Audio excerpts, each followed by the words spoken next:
ओम शांति 24/5/2024 प्रातः मुरली ओम शांति बाप दादा मधुबन। बाबा बोलेছে मीठे बच्चे, देही अभिमानी बाबा তোমাদের দেহি অভিমানী ভবর পাঠ পড়াচ্ছে। তোমাদের পুরুষার্থ হলো দেহ অভিমানকে ছাড়া।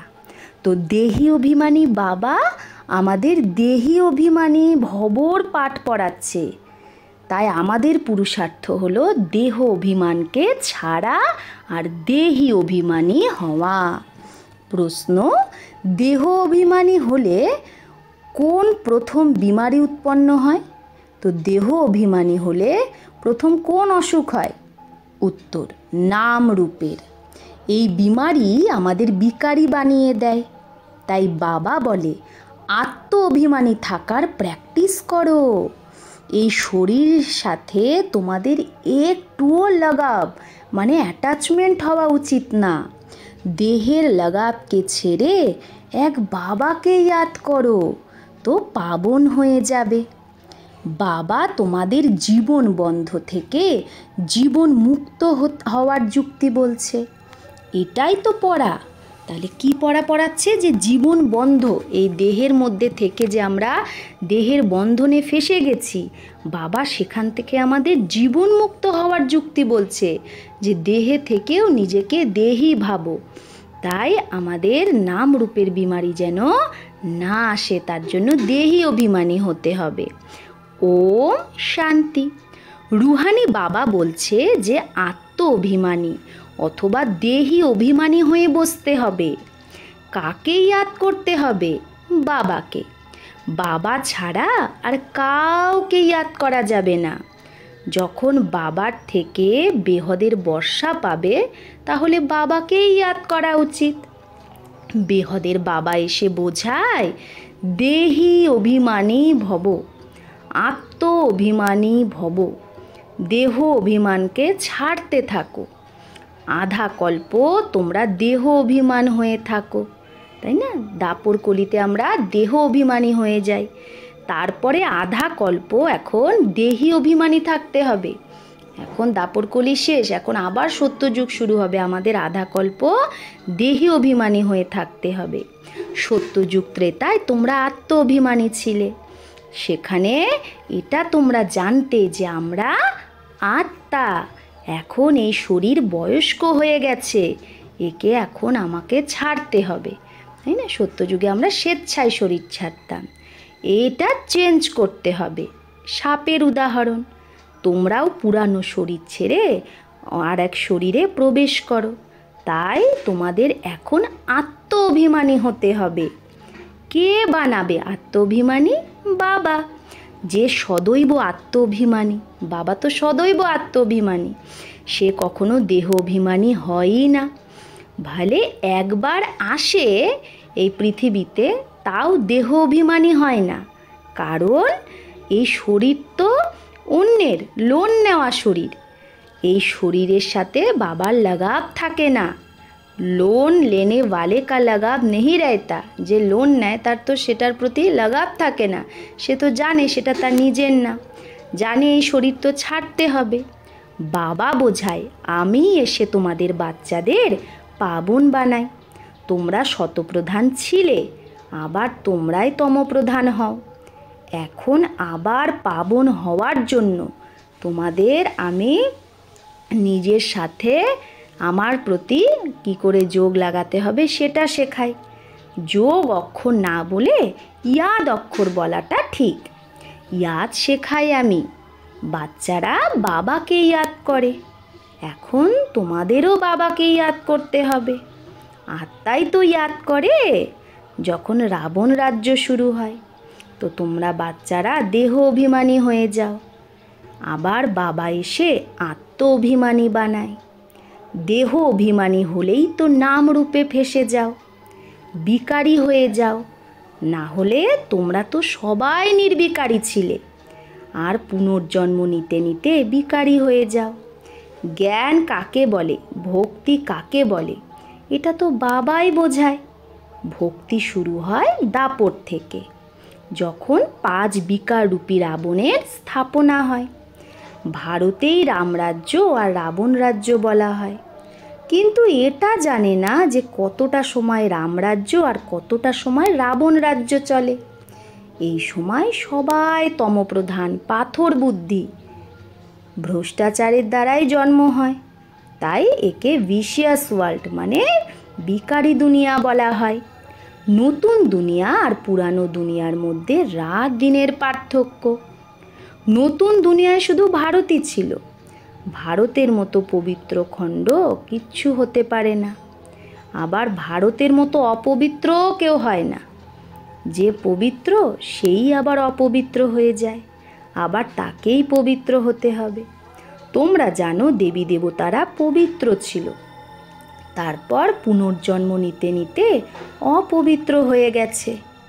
সব থেকে বেশি জন্ম ইয়েহি লেতে হে, কে? এই ব্রহ্মা বাবা। বাবা বোঝায় আমি অনেক জন্মেরও অন্তে এর তনে আসি।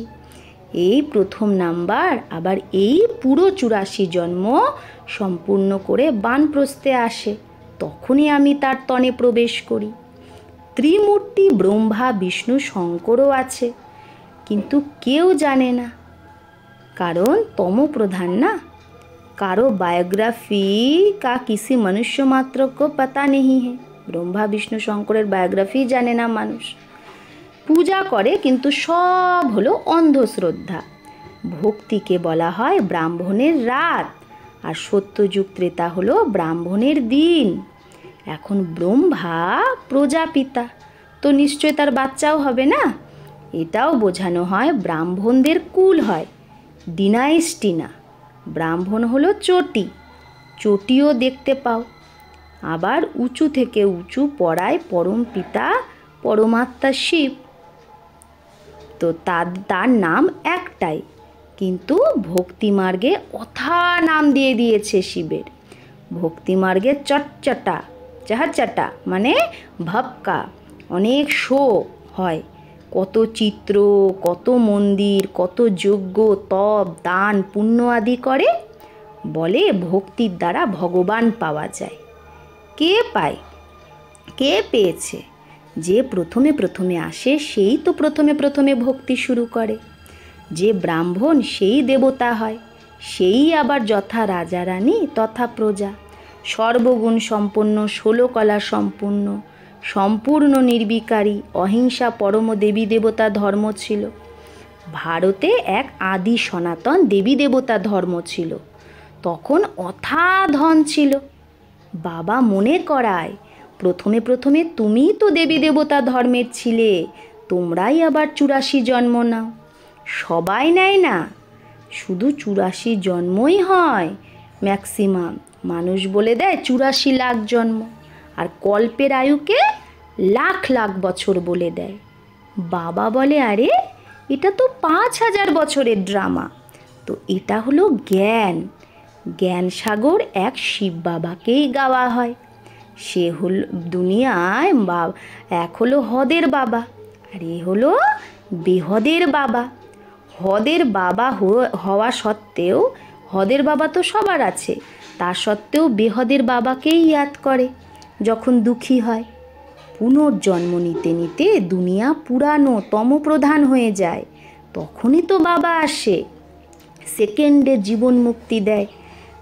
তো কার থেকে আমরা জীবন মুক্তি পাই? বেহদের বাবার থেকে। তো নিশ্চয়ই এখন জীবন বন্ধে আছি, পতিতা হয়ে গেছি, আবার পাবন হতে হবে। এটা তো সেকেন্ডের কথা, জ্ঞানও 1 সেকেন্ডের, কারণ পড়া তো তোমরা অনেক পড়ো। দুনিয়ায় তো মানুষ মানুষকে পড়ায়, কিন্তু পড়ে তো আত্মাই না। কিন্তু দেহ অভিমানের কারণে মানুষ নিজেকে আত্মা ভুলে বলে দেয় আমি অমুক মিনিস্টার, আমি এই, আমি ওই। বাস্তবে তো সে আত্মা। আত্মা মিস্টার মিসেসের তনে পার্ট বাজায়। আত্মা কী করে? মিস্টার মিসেসের শরীরের দ্বারা পার্ট বাজায়, এটা ভুলে যায়। না হলে আত্মাই তো শরীর দ্বারা পার্ট বাজায়, কেউ কিছু হয়, কেউ কিছু হয়। বাবা বোঝায় এখন এই পুরানো দুনিয়া বদলে নতুন হবে। ওয়ার্ল্ডের হিস্ট্রি জিওগ্রাফি অবশ্যই রিপিট হয়, নতুন দুনিয়া হলো শতপ্রধান। ঘরও প্রথমে নতুন হয় তো বলে শতপ্রধান, তারপরে পুরানো জর্জরীভূত তমপ্রধান হয়ে যায়। এই বেহদের নাটক বা সৃষ্টিচক্রের নলেজকে বুঝতে হবে, কারণ এটা হলো পড়া, ভক্তি না। ভক্তিকে পড়া বলা যায় না, কারণ ভক্তিতে এম অবজেক্ট কিচ্ছু নেই। জন্ম জন্মান্তর বেদ শাস্ত্র আদি পড়তে থাকো, এখানে তো দুনিয়াকে বদলাতে হবে। সত্যযুগ ত্রেতায় ভক্তি নেই, ভক্তি শুরু হয় দাপর থেকে। তো এই বাবা রুহানি বাচ্চাদের বসে বোঝায়, একে বলা হয় রুহানি নলেজ অথবা রুহানি জ্ঞান। রুহানি নলেজ কে শেখায়? সুপ্রিম রুহ, মানে পরম পিতাই শেখাবে। সে তো সবার বাবা না, লৌকিক বাবাকে সবাই পরম পিতা বলবে না, পারলৌকিককে পরম পিতা বলা হয়। সে পরম ধামে থাকে। বাবাকে ইয়াদও এইভাবেই করে, হে গড, হে ঈশ্বর। বাস্তবে তো তার নাম একটাই, কিন্তু ভক্তিতে তার অনেক নাম দিয়ে দিয়েছে। ভক্তির প্রচার অনেক, সেগুলো সব মনুষ্য মত, কিন্তু এখন মানুষের চাই ঈশ্বরীয় মত। ঈশ্বরীয় মত মানে শ্রীমত। শ্রী শ্রী 108-এরও তো মালা হয় না, এটা তো প্রবৃত্তি মার্গের মালা হয়। আবার পুনর্জন্ম নিতে নিতে সিঁড়ি নামতে নামতে ইনসলভেন্ট হয়ে যায়। বুদ্ধি ইনসলভেন্ট হয়ে যায় তো মানুষের সব কিছু সর্বশান্ত হয়ে যায়। যে 100% সলভেন্ট ছিল সেই এই সময় ইনসলভেন্ট। বুদ্ধিকে তালা লেগে যায়। বুদ্ধিকে সেই লক কে লাগিয়েছে? গোদরেজের তালা লেগে যায়। ভারতের মতো নাম্বার 1 ছিল এরকম আর কোনো খণ্ড নেই। ভারত যেরকম নাম্বার 1 খণ্ড ছিল এরকম আর কোনো খণ্ড নেই। ভারতের অনেক মহিমা। ভারত সব ধর্মের মানুষের অনেক বড় থেকে বড় তীর্থ, কিন্তু ড্রামা অনুসারে গীতাকেই খণ্ডন করে দিয়েছে। ভারত আর সারা দুনিয়ায় ভুল করে দিয়েছে। ভারতেই গীতাকে খণ্ডন করেছে, যে গীতার জ্ঞান দ্বারা বাবা নতুন দুনিয়া বানায় আর সবার সদ্গতি করে। ভারত সব থেকে উঁচু আর খুব ধনবান খণ্ড ছিল, যেটা এখন আবার হচ্ছে। এটা উল্টা ঝাড়, এর বীজ ওপরে থাকে। একে বৃক্ষপতি বলে, বীজকে মানে শিব বাবাকে। বৃহস্পতির দশা হয় না আমাদের, বাবা বোঝায় আমি বৃক্ষপতি এসেছি, তাই ভারতের ওপরেও বৃহস্পতির দশা বসে, উঁচু হয়ে যায়। আবার রাবণ যখন আসে তো রাহুর দশা বসে যায়। ভারতের কি হাল হয়ে যায় তখন। সত্যযুগে তো তোমাদের আয়ু অনেক বড় থাকে, কারণ তোমরা পবিত্র হও। আধা কল্প তোমরা 21 জন্ম নাও, বাকি আধা কল্পে ভোগী হলে আয়ুও ছোট হয়ে যায়, তখন তোমরা 63 জন্ম নাও। এখন বাবা বোঝায় শতপ্রধান যদি হতে চাও তাহলে মা মেকাম ইয়াদ করো। সব ধর্মের মানুষ এই সময় তমপ্রধান। তোমরা সবাইকে জ্ঞান দিতে পারো। আত্মাদের বাবা তো একজনই, সবাই ভাই, কারণ আমরা আত্মারা এক বাবার বাচ্চা। ভলে বলেও হিন্দু মুসলমান ভাই ভাই, কিন্তু অর্থ জানে না। আত্মা রাইট বলে। সব ব্রাদার্সের বাবা এক না জেনেই আত্মা কিন্তু ঠিক কথাই বলে যে আমরা সব ভাই ভাই, আর সব ব্রাদারের বাবাকে একজন। বর্ষা দিতেই তো হয় বড় বাবাকে, সে আসেও ভারতেই। শিব জয়ন্তী মানায়, কিন্তু সে কবে এসেছে এটা কেউ জানে না। তোমাদের যুদ্ধ হলো 5 বিকারের সাথে। কাম তো তোমাদের নাম্বার 1 শত্রু। রাবণকে জ্বালায়, কিন্তু সে কে, কেন জ্বালায় কিচ্ছু জানে না। দাপর থেকে নিয়ে তোমরা নিচে নামতে নামতে এই সময় পতিত হয়ে গেছো। একদিকে শিব বাবাকে ইয়াদ করে পুজো করে, আর একদিকে কি বলে যে ভগবান সর্বব্যাপী, যে তোমাকে বিশ্বের মালিক বানিয়েছে। মায়ার চক্রে এসে তুমি তাকেই গালি দিতে থাকো। বাবা বলে মিঠে বাচ্চে, তুমি আমাকে অগুন্তি জন্মে নিয়ে এসেছো। হ্যাঁ, আমরা ভগবানকেও কি বলে দিই, অনেক রূপ ধারণ করে, অনেক অবতার নেয়। তাহলে ভগবান যে জন্ম মৃত্যু নেয়ই না, তাকে আমরা কত জন্ম মৃত্যুর চক্রে নিয়ে এসেছি। বাবা বলছে আমাকে তোমরা কনে বলে দিয়েছো, কণায় কণায়। এটাও ড্রামা। বেহদের বাবাকে গ্লানি করে করে তোমরা কত পাপাত্মা হয়ে গেছো। তো এটা রাবণ রাজ্য না, এটাও তোমরা জানো। এই সময় সবাই ভক্তিয়া মানে ভক্তিকর, সবার সদ্গতি কে করবে? সচখান স্থাপন করবে সবার বাবা। রাবণকে বাবা বলা হয় না। 5 বিকার প্রত্যেকের মধ্যে আছে। বিকারের দ্বারা জন্ম হয়, তার জন্যই তো ভ্রষ্টাচারী বলে। দেবতাদের বলা হয় সম্পূর্ণ নির্বিকারী। এখন হলে সম্পূর্ণ বিকারী। দেবতারা যারা পূজ্য থাকে, তারাই আবার দাপট থেকে পূজারী হয়ে যায়। মানুষ বলে দেয় আত্মাই পরমাত্মা। বাবা বলে এটা ভুল। প্রথমে তো নিজেকে আত্মা নিশ্চয় করতে হবে। আমরা আত্মারা এই সময় ব্রাহ্মণ কুলের, তারপরে দেবতা কুলে যাব। এই ব্রাহ্মণ কুল হলো সর্বোত্তম কুল।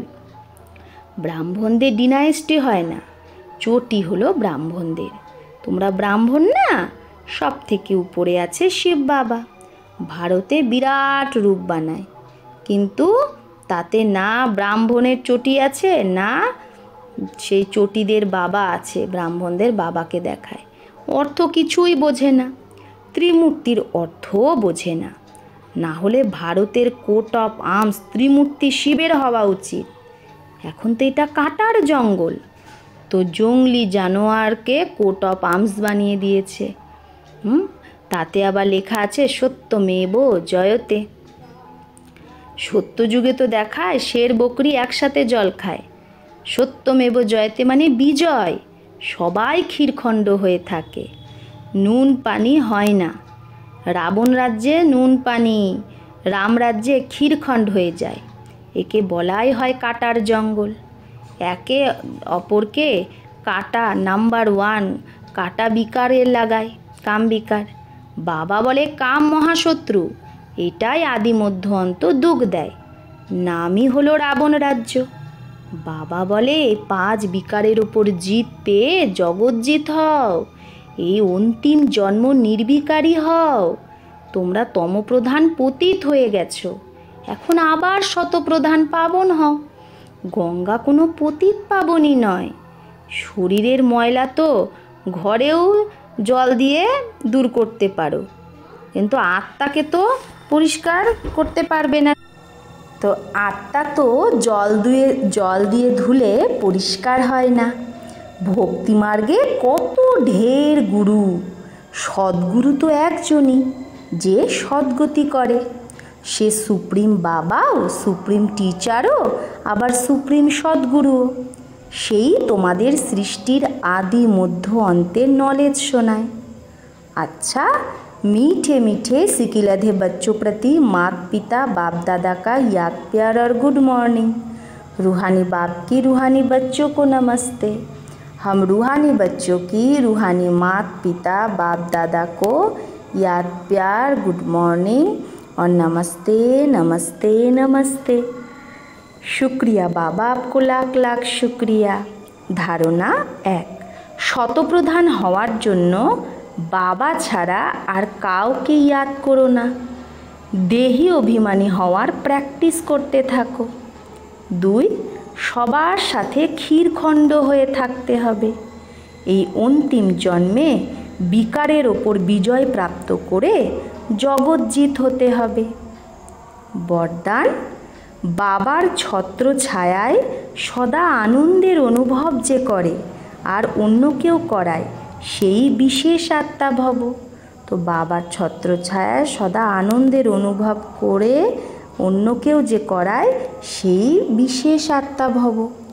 যেখানে বাবার ছত্রছায়া আছে, সেখানে সদা মায়ার থেকে তুমি সেফ আছো।